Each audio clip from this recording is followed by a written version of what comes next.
그녀는 폰의 숙소에 들어서자마자 찌는 듯한 더위와 함께 좁고 답답한 공기의 무게를 느꼈다. 작은 방 안은 어둡고 창문 하나 없이 사람들의 숨소리와 땀 냄새로 가득 차 있었다. 그녀는 방 안을 둘러보며 당황했다. 바닥에 널린 얇은 매트리스 몇 개와 깨진 플라스틱 의자 하나가 전부였다. 각종 짐들이 구석에 쌓여 있고 벽은 습기로 인해 군데군데 곰팡이가 피어 있었다. 여기가 내가 사는 곳이야. 그녀가 놀라움을 감추지 못한 채 폰에게 물었다. 폰은 어색한 미소를 지으며 고개를 끄덕였다. 여기가 내가 머무는 곳이야. 내가 생각한 것보다 훨씬 좁지? 그녀는 잠시 말을 잃었다. 이건 자신이 상상했던 한국에서의 생활과는 너무나도 달랐다. 폰, 여기에 몇 명이 같이 지내고 있는 거야? 폰은 창밖을 힐끗 보더니 낮은 목소리로 대답했다. 지금 8명. 다들 태국에서 왔어. 우리 같은 처지인 사람들이지. 그녀는 매트리스 위에 앉아있는 사람들을 바라보았다. 그들은 모두 초췌한 얼굴을 하고 있었고 눈에는 피로와 불안이 서려 있었다. 이곳에 모인 모두가 같은 현실을 살고 있었다. 불법 체류자의 삶. 언제 들이닥칠지 모르는 단속의 공포에 시달리며 하루하루를 견디는 것이다. 폰은 그녀 옆에 앉으며 조용히 말했다. 우리는 늘 조심해야 해. 경찰이 언제 단속을 나올지 모르니까. 그래서 밖에 나갈 때는 항상 그룹으로 움직여. 혼자 다니다가 걸리면 큰일이야. 그녀는 숨이 막힐 듯 답답해졌다. 그럼 일자리는 어떻게 구해? 폰은 어두운 표정으로 말했다. 여기서 일자리 구하는 것도 쉽지 않아. 불법 체류자라 합법적으로는 일할 수 없으니까. 브로커들이 우리에게 일자리를 소개해주지만 그들도 믿을 수 없어. 일한 만큼 돈을 제대로 주지도 않고 사장들이 월급을 떼먹어도 항의할 수 없어. 법적으로 보호받을 권리가 없으니까. 그녀는 눈앞이 아찔해졌다. 브로커들이 돈을 떼먹는다고? 그럼 도망칠 수 없잖아. 폰은 쓴웃음을 지었다. 맞아. 도망쳐도 갈 곳이 없어. 이 사람들이나 나처럼 불법으로 일하는 사람들은 아무 보호도 없으니까. 브로커들이 우리 약점을 너무 잘 알고 있어. 우리가 경찰에 신고할 수 없다는 걸 말이야. 방 구석에서 한 남자가 갑자기 기침을 시작했다. 그 소리는 방 안에 울려 퍼지며 공기를 더 무겁게 만들었다. 폰은 그를 걱정스러운 눈빛으로 바라보며 말했다. 저 사람도 병이 나기 시작했어. 우리 중 일부는 병원에 갈 엄두도 못 내. 불법 체류자는 병원에 가면 바로 경찰에 신고되거든. 그녀는 공포와 슬픔이 뒤섞인 채 말을 잇지 못했다. 이곳에서의 삶은 상상보다 훨씬 더 처참했다. 한국에 오면 뭔가 달라질 거라 기대했지만 폰과 그가 함께 사는 사람들은 매일같이 공포와 생존을 위해 싸우고 있었다. 폰은 한숨을 쉬며 마지막으로 말했다. 여기선 항상 불안해. 언제 붙잡혀서 추방당할지 몰라. 그리고 우리가 아무리 열심히 일해도 그 누구도 우리를 보호해주지 않아. 우리는 그저 잊혀진 사람들이지. 그녀는 그 말을 들으며 고개를 떨궜다. 한국에서의 새로운 시작은 꿈이 아닌 악몽일 수 있다는 사실이 무겁게 다가왔다. 한국에서 지내는 불법 체류자의 삶 어떻게 된 일일까요? 지금부터 시작해보겠습니다. 초원 나쁜 공항 끝자락에 서 있는데 가슴이 두근거렸어요. 제 이름은 사비트리예요. 그리고 지금 제가 알던 모든 걸 뒤로하고 떠나려는 중이에요. 주위에 붐비는 공항은 마치 완전히 다른 세상 같았어요. 사람들은 캐리어를 끌고 바쁘게 지나가고 공항 여기저기서 커피랑 튀긴 음식 냄새가 풍겼죠. 하지만 전 그 모든 걸 거의 신경 쓰지 않았어요. 머릿속은 온통 앞으로 다가올 여행 생각으로 가득했거든요. 제가 가는 곳은 한국이에요. 몇 달 전만 해도 이런 일은 상상도 못했을 거예요.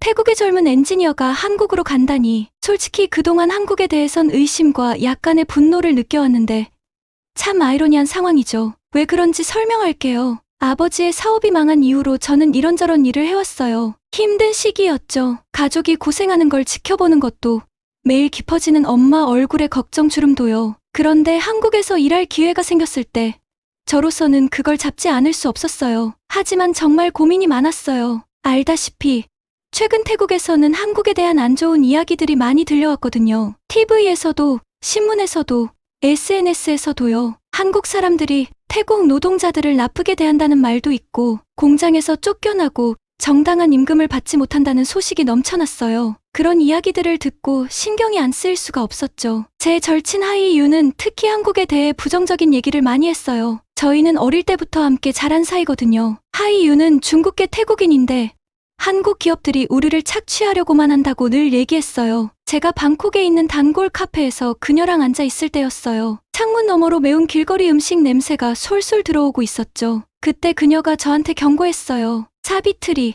그 사람들은 널 그냥 쓰다 버릴 거야. 절대 믿지 마. 라고요. 그 말을 떠올리며 저는 어깨에 맨 배낭끈을 다시 고쳐맸어요. 가방이 참 무겁게 느껴졌어요. 마치 이런저런 걱정들이 다 들어있는 것처럼요. 하지만 어쩌겠어요?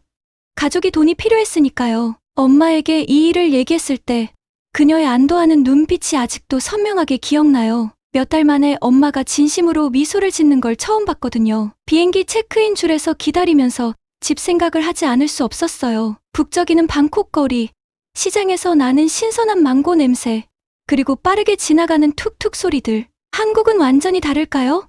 사람들이 저를 태국인이라고 경계할까요? 머리를 저으며 그런 생각들을 떨쳐내려 했어요. 긍정적인 면에 집중해야 했거든요. 이 일이 우리 가족의 삶을 바꿀 수도 있었으니까요. 그리고 누가 알아요?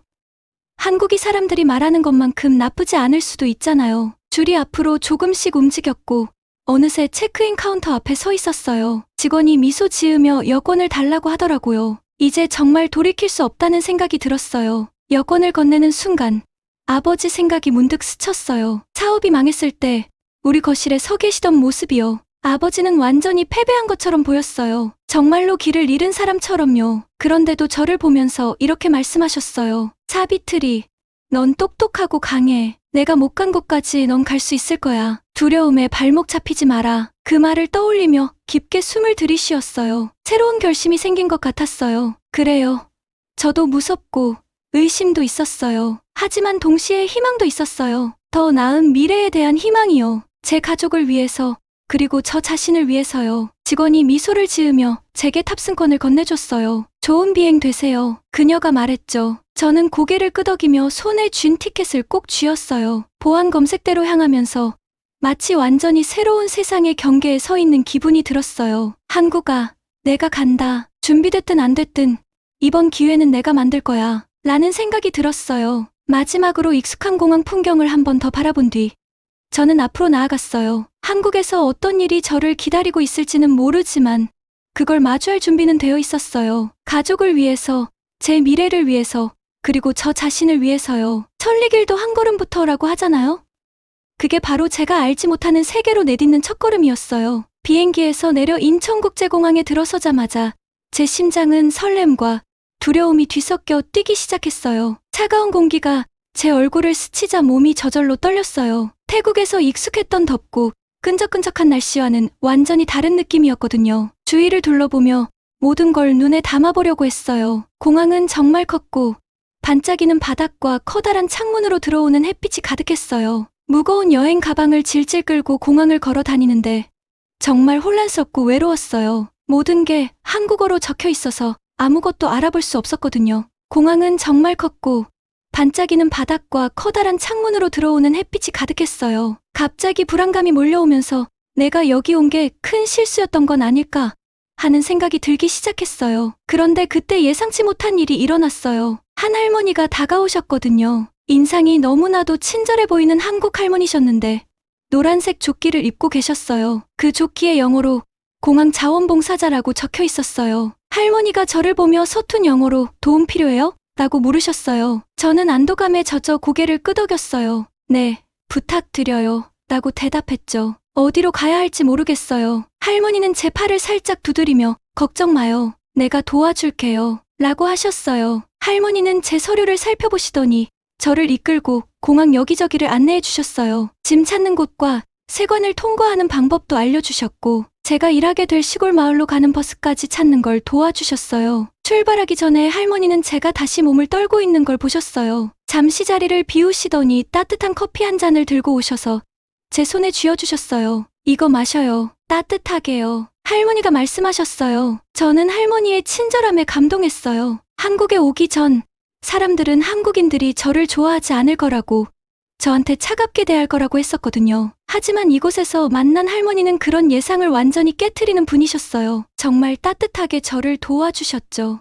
버스에 올라타고 나니 마음이 조금은 편안해졌어요. 생각했던 것만큼 나쁘지 않을지도 모른다는 생각이 들었거든요. 버스에서 보내는 시간은 길었지만 저는 괜찮았어요. 창문에 얼굴을 바짝 대고 바깥 풍경을 보며 놀랐어요. 도로가 정말 매끈해서 태국에서의 울퉁불퉁한 길과는 비교도 안 됐거든요. 도시를 벗어나 시골로 접어들었을 때조차 도로는 완벽하게 유지되고 있었어요. 멀리 보이는 높은 아파트 건물들은 햇빛을 받아 반짝였어요. 도시를 점점 벗어나면서 들판에 깔끔하게 정돈된 농작물들이 보였어요. 모든 것이 정리정돈이 잘 되어 있고 정말 깨끗했어요. 정말 놀라운 건 휴대폰을 꺼내서 봤을 때였어요. 완전 시골 한가운데임에도 불구하고 인터넷 연결이 완벽하더라고요. 믿기지 않았어요. 태국 제 마을에서는 신호 잡히는 것만으로도 행운이었거든요. 문득 집에 있는 가족들이 생각났어요. 항상 저를 걱정하시는 엄마, 제가 이렇게 한국에 온 걸 대단하게 생각하는 남동생, 그리고 직장을 잃고 새로운 일을 구하려 애쓰는 아빠까지. 벌써 가족들이 그리웠지만 제가 여기 온 이유를 알았기에 힘을 낼 수 있었어요. 제가 여기서 버는 돈으로 가족들에게 더 나은 삶을 제공할 수 있을 테니까요. 버스는 계속해서 한국의 시골을 지나고 있었어요. 논밭은 우리 마을과 비슷하게 보였지만 거기서는 한 번도 본 적 없는 기계들이 돌아가고 있었어요. 저도 저런 기술을 사용해 볼 수 있을지 궁금해졌어요. 해가 질 무렵 드디어 제가 도착할 목적지에 도착했어요. 작은 마을은 저녁 햇살 속에서 조용하고 평화로워 보였어요. 버스에서 내리자마자 상쾌하고 깨끗한 공기가 저를 감쌌어요. 깊게 숨을 들이쉬며 앞으로 겪게 될 일들에 대해 긴장되면서도 설레는 감정을 느꼈어요. 버스 정류장에는 박 씨라는 제 새 상사가 저를 기다리고 있었어요. 그는 키가 크고 진지해 보였는데 저를 보자마자 미소를 지으며 환영합니다. 여행은 괜찮았어요? 라고 영어로 물어보셨어요. 저는 갑자기 부끄러워져서 겨우 네, 감사합니다. 라고 대답했어요. 그는 제 가방을 들어주고는 작은 차로 저를 안내했어요. 차를 타고 제가 머물 곳으로 가는 동안 제가 하게 될 일에 대해 설명해 주셨어요. 다 알아들으려고 노력했지만 생소한 단어들이 많아서 다 이해하지는 못했어요. 잠시 후 작은 집 앞에 멈췄어요. 여기가 당신이 살 곳이에요. 박 씨가 말했어요. 옆집에 가족이 살고 있으니까 필요하면 언제든 도와줄 거예요. 마침 옆집 문이 열리더니 환하게 웃는 여자가 나왔어요. 그녀는 커다란 냄비를 들고 있었는데 정말 맛있는 냄새가 났어요. 그녀가 한국어로 저에게 환영해요 라고 외쳤어요. 박 씨가 그 말을 통역해 주었고 그 여자가 저를 위해 저녁을 준비했다고 설명해 주셨어요. 저는 그들의 친절에 너무나도 감동했어요. 한국에 오기 전 예상했던 것과는 정말 달랐거든요. 새 집에 들어가 따뜻한 밥과 매콤한 김치를 먹으며 오늘 하루 있었던 일들을 생각했어요. 처음 한국에 도착했을 때는 두렵고 불안했지만 이제는 조금 다른 감정이 들었어요. 희망이요. 어쩌면 이 모험이 제가 상상했던 것보다 더 좋은 결과를 가져다 줄지도 모른다는 생각이 들었어요. 한국이 이렇게 다를 줄은 정말 예상 못했어요. 처음 제가 일하게 될 작은 시골 마을에 도착했을 때 설렘과 긴장감이 뒤섞인 기분이었어요. 공기는 맑고 깨끗했는데 방콕의 바쁜 거리와는 너무나도 달랐죠. 주위를 둘러보니 끝없이 펼쳐진 들판과 멀리 보이는 산들이 있었어요. 아름다웠지만 동시에 조금은 낯선 기분도 들었어요. 현장 엔지니어로서의 새 일은 쉽지 않았지만 정말 보람이 있었어요. 매일같이 관계 시스템을 손보며 이 지역 농장들이 필요한 물을 공급받을 수 있게 도왔죠. 손으로 직접 해내는 일이었고 제 노력이 농작물에 바로 도움이 되는 걸 보는 게 정말 좋았어요. 한국인 상사인 박 씨는 저를 놀라게 했어요. 한국 상사들은 엄격하다는 얘기를 들었었는데 그는 공정하고 참을성이 많았어요. 물론 대부분 진지하게 일했지만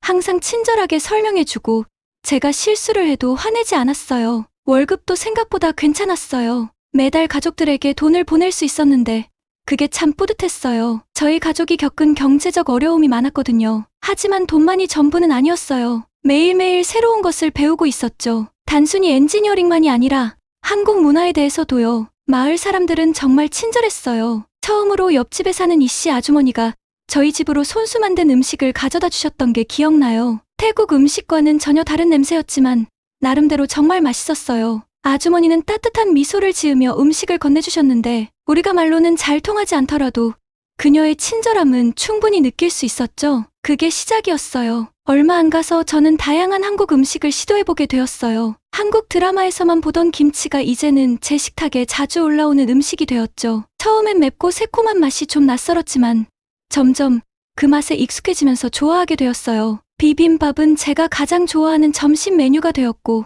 떡은 말할 것도 없죠. 말랑말랑하고 때로는 달콤한 팥수가 들어있는 떡은 제가 알던 태국의 쌀 요리와는 전혀 달랐어요. 마을 아주머니들은 종종 저를 저녁 식사에 초대해 주셨어요. 처음엔 언어 장벽 때문에 좀 부끄럽고 걱정이 됐는데 아주머니들은 몸짓과 간단한 말로 한국어를 가르쳐 주셨어요. 저도 매일 새로운 단어를 배우는 게 재미있더라고요. 맛있다라는 말을 배워서 그들의 요리를 칭찬하면 아주머니들의 얼굴이 환해지는 걸 보는 게 즐거웠어요. 어느 저녁 김씨 아주머니를 도와 저녁상을 차리고 있었는데 아주머니 책상에 놓여있는 교재를 봤어요. 궁금해서 물어보니 아주머니가 지역 커뮤니티 센터에서 컴퓨터 수업을 듣고 계시다는 거예요. 정말 놀랐어요. 70대는 좋기 넘으신 할머니가 컴퓨터와 인터넷을 배우고 계시다니요. 한국에서는요.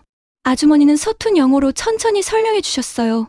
우리는 평생 배운다고 믿어요. 나이는 그냥 숫자일 뿐이에요. 정말 감동이었어요. 태국에서는 많은 어르신들, 제 조부모님을 포함해서 기술에 뒤처진 기분을 느끼곤 해요. 이런 거 이제 배울 나이는 지났어 라고 자주 말씀하시곤 하죠. 그런데 김씨 아주머니는 그걸 완전히 뒤집고 계신 거잖아요. 배움에는 나이가 없다는 걸 몸소 보여주셨어요. 이 사실을 알게 된 후 제 나라에 대해 생각해보게 됐어요. 태국에서도 어르신들을 매우 존경하지만 그분들이 계속 성장하고 배울 기회를 많이 제공하지는 않는 것 같아요. 만약 태국에서도 이런 프로그램이 있다면 얼마나 많은 할머니, 할아버지들이 손주들과 영상 통화를 하고 스마트폰을 통해 서로 연결될 수 있을까요? 시간이 지나면서 저는 점점 이곳 생활에 익숙해졌어요. 아침이면 들판으로 향했어요. 자갈길 위로 부츠가 바스락거리는 소리와 함께요. 신선한 공기와 산 너머로 떠오르는 태양을 보면 매번 힘이 났어요. 점심시간에는 동료들과 함께 음식을 나누며 이야기를 했는데 그들은 태국에 대해 궁금해했고 저는 한국에 대해 더 많이 알고 싶었죠. 어느 날 고장난 물펌프를 고치다가 제가 얼마나 성장했는지 문득 깨달았어요. 단순히 엔지니어링 기술뿐만 아니라 인간적으로도 말이에요. 제가 상상했던 한국은 소문이나 소셜미디어에서 본 것과는 너무나 달랐어요. 물론 어려움도 있었어요. 겨울은 제가 경험했던 그 어떤 추위보다도 강했고 가끔은 태국 음식이나 제 모국어 소리가 그리웠어요. 하지만 그 모든 어려움 뒤에는 늘 즐거운 놀라움이 있었어요. 수학축제 때 온 마을 사람들이 모여 전통 춤을 출 때 저보고도 꼭 참여하라 해서 어설프게 춤을 따라 했는데도 모두가 저를 응원해줬어요. 그때 처음으로 이곳에 정말 속한 것 같은 기분이 들었어요. 밤마다 침대에 누워 맑은 별을 바라보며 방콕보다 훨씬 선명했어요. 제가 가졌던 선입견이 얼마나 잘못됐는지 생각하게 됐어요. 한국은 완벽한 곳은 아니지만 제가 예상했던 냉혹하고 불친절한 나라는 전혀 아니었어요. 이곳은 기회가 있고 친절함이 있고 끊임없이 배우는 곳이었어요. 이 경험이 단순히 돈을 벌고 경력을 쌓기 위한 게 아니라는 걸 깨달았어요. 더 넓은 세상을 보는 것, 제 자신이 가졌던 편견에 도전하는 것, 그리고 예상치 못한 방식으로 성장하는 기회였어요. 한국에서 몇 달 동안 일한 뒤 드디어 첫 유급 휴가를 받았어요. 정말 기대되더라고요.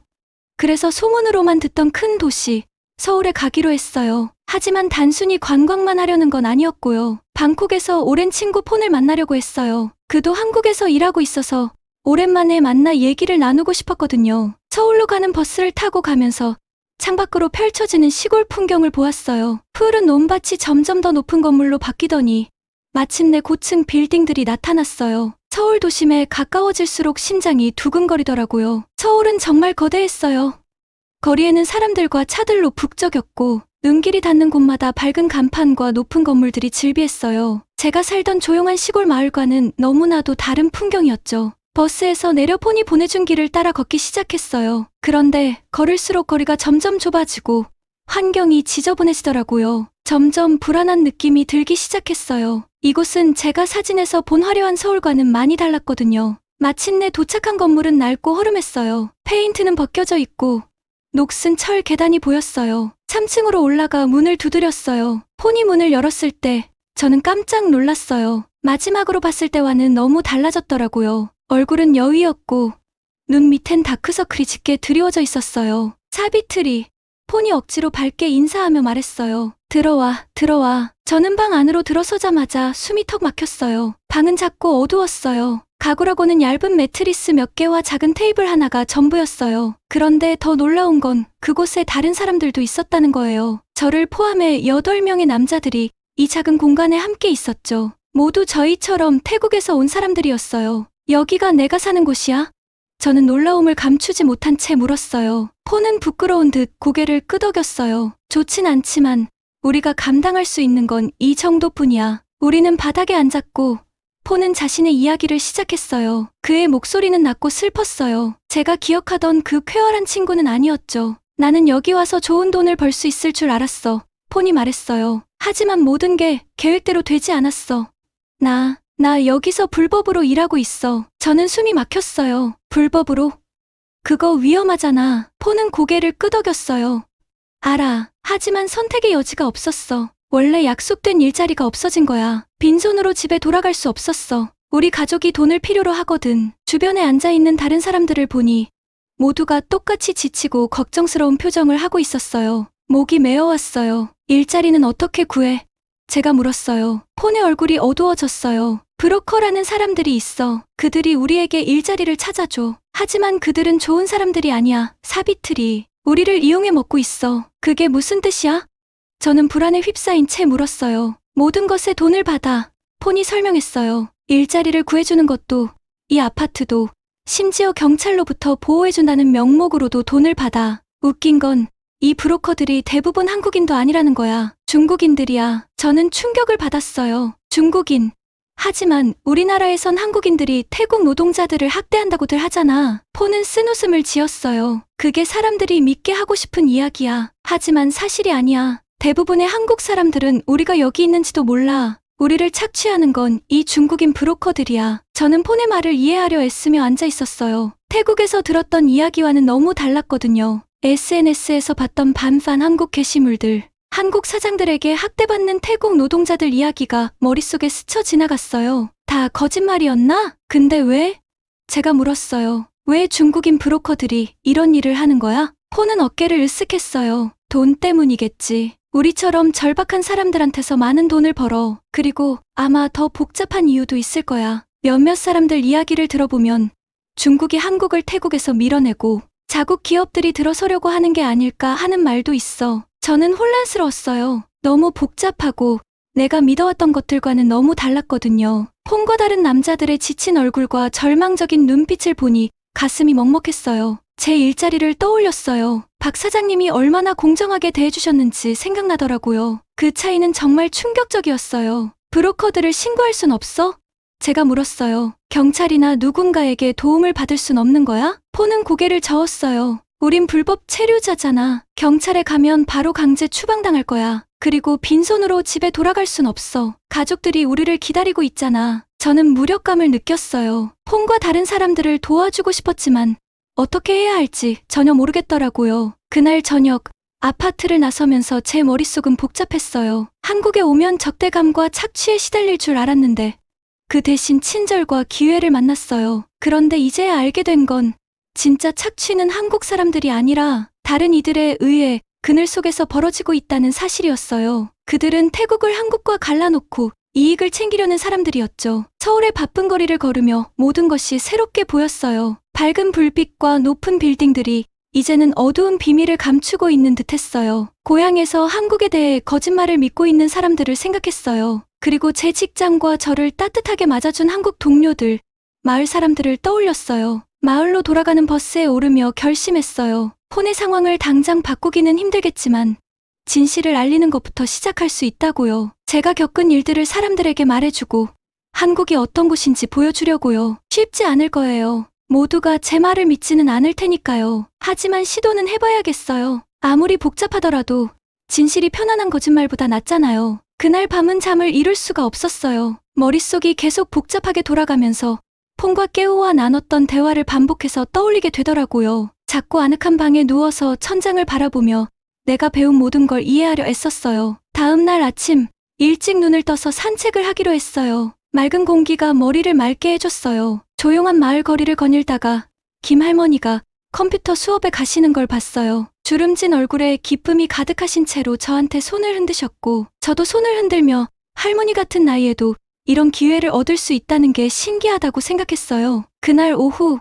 폰을 다시 만났어요. 작은 카페에 앉아 갓 내린 커피 향이 가득한 공간에서 어제 들었던 이야기를 더 이해하고 싶었어요. 폰. 제가 커피를 천천히 저으며 말했어요. 어제 말한 거 있잖아. 중국 정부랑 그 잘못된 정보에 대해서 좀 더 설명해 줄 수 있어? 폰의 눈빛이 진지해지며 고개를 끄덕였어요. 복잡하긴 한데 쉽게 설명해 볼게. 그녀는 차를 한 모금 마신 뒤에 말을 이어갔어요. 중국은 동남아시아, 특히 태국에서 더 많은 힘을 가지길 원해. 그래서 교묘한 방법으로 한국을 나쁘게 보이게 만들고 있어. 근데 왜? 제가 눈살을 찌푸리며 물었어요. 그렇게 해서 뭘 얻는 거야? 이렇게 생각해봐. 폰이 몸을 앞으로 숙이며 설명했어요. 만약 태국 사람들이 한국과 한국 기업을 싫어하게 되면 어떻게 될까? 잠시 생각한 후에 답했어요. 한국 기업들이 태국에서 철수할 수도 있겠지? 맞아. 폰이 고개를 끄덕였어요. 그리고 한국 기업들이 떠나면 빈자리가 생기겠지. 그 빈자리를 누가 차지할 것 같아? 중국 투자자들. 제가 깨닫고 말했어요. 딩동댕. 폰이 대답했어요. 그게 바로 중국이 이 지역에서 영향력을 키우려는 계획의 일부야. 저는 뒤로 기대며 혼란스럽고 화가 나는 감정을 느꼈어요. 근데 그 정보들은 어떻게 퍼지는 거야? 왜 사람들은 그걸 쉽게 믿는 거지? 폰은 한숨을 쉬었어요. 소셜미디어나 뉴스 웹사이트, 심지어 입소문으로 퍼져 한국인들이 태국 노동자들을 학대한다거나 우리나라를 이용하고 있다는 이야기들이 돌아다니고 있어. 물론 그 이야기들 중에 일부는 사실일 수도 있겠지만 대부분은 과장되거나 맥락에서 벗어난 거야. 저는 하이 윤이 한국을 그렇게 반대하는 모습이 떠올랐어요. 근데 사람들은 왜 믿는 걸까? 나도 왜 믿었을까? 그건 내 잘못이 아니야. 사비트리, 깨우가 부드럽게 말했어요. 사람들이 경제적으로 어려워지면 누구를 탓하고 싶어지거든. 그리고 솔직히 말해서 과거에 외국 기업들이 개발도상국 노동자들을 착취한 적이 있잖아. 그러니까 그런 이야기가 나오면 신빙성 있게 들리는 거야. 저는 집에 있는 친구들 생각이 났어요. 얼마나 힘들게 느껴졌던 시간들이 떠오르면서 고개를 끄덕였어요. 이해가 돼. 하지만 여기에 와보니 현실이 정말 다르다는 걸 알게 됐어. 그치? 깨우가 말했어요. 그래서 우리 같은 사람들이 우리의 실제 경험을 나누는 게 정말 중요해. 그 잘못된 정보를 진실로 바로잡아야 해. 우리가 얘기를 나누는 동안 저는 여러 감정이 교차했어요. 누군가에게 속았다는 분노, 여전히 거짓을 믿고 있는 친구들에 대한 슬픔, 그리고 뭔가를 해야겠다는 결심까지. 그럼 우리는 뭘 할 수 있을까? 제가 폰에게 물었어요. 폰이 미소를 지었어요. 작게 시작하는 거야. 우리 이야기를 공유하고 집에 있는 친구들이나 가족들에게 진실을 말해주는 거지. 우리가 여기서 겪은 한국, 완벽하진 않지만 사람들이 말하는 그런 나쁜 곳은 아니라는 걸 보여주는 거야. 저는 박 사장님이 떠올랐어요. 공정한 고용주였죠. 그리고 김 할머니의 컴퓨터 수업도 떠올랐고 항상 김치를 더 챙겨주는 친절한 아주머니도 생각났어요. 있잖아. 제가 말했어요. 처음 여기 왔을 때 정말 무서웠어. 내가 나쁜 대접을 받을까봐, 인간 이하로 여겨질까봐 걱정했거든. 근데 오히려 반대였어. 사람들이 친절했고 따뜻하게 대해줬어. 물론 도전할 일도 있었지만 내가 들었던 것과는 완전히 달랐어. 폰이 고개를 끄덕였어요. 그게 바로 직접 경험의 힘이야. 이제 더 많은 태국 사람들이 우리가 본 걸 본다면 정말 많은 게 바뀔 거야. 우리가 음료를 마치면서 저는 새로운 사명을 느꼈어요. 이제 단순히 열심히 일하고 돈을 보내는 것만이 아니라 내가 경험한 진실을 알릴 책임감이 생긴 거죠. 나 이거에 대해 글을 써볼까 해.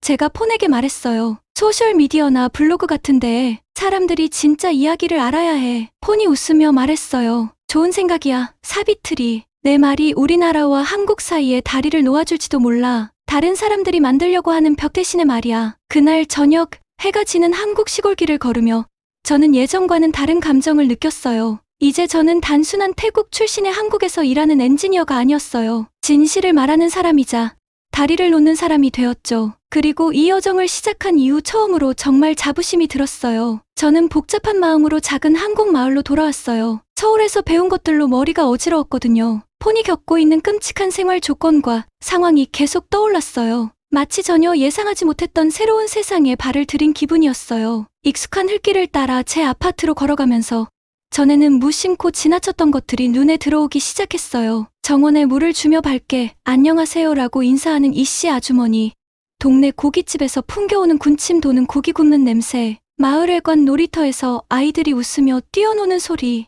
이런 작은 것들이 갑자기 너무 소중하게 느껴졌어요. 그날 밤 잠을 이룰 수가 없었어요. 한국에 대해 제가 얼마나 잘못 생각하고 있었는지 자꾸 떠오르면서 뒤척였죠. 고향에서 봤던 모든 화난 소셜미디어 글들, 나쁜 한국 상사들과 태국 노동자들에 대한 열악한 대우에 관한 이야기들이 떠올랐어요. 그런데 이제는 진실을 알았어요. 적어도 다른 한 면을 본 거죠. 다음 날 아침 일찍 일어나 산책을 나갔어요. 해가 막 떠오르며 하늘을 아름다운 분홍색과 주황색으로 물들이고 있었어요. 걸어가다가 마을 어르신인 김씨 아저씨가 공원에서 아침 운동을 하는 모습을 봤어요. 아저씨가 환한 미소로 저에게 손을 흔들었어요. 사비트리 씨.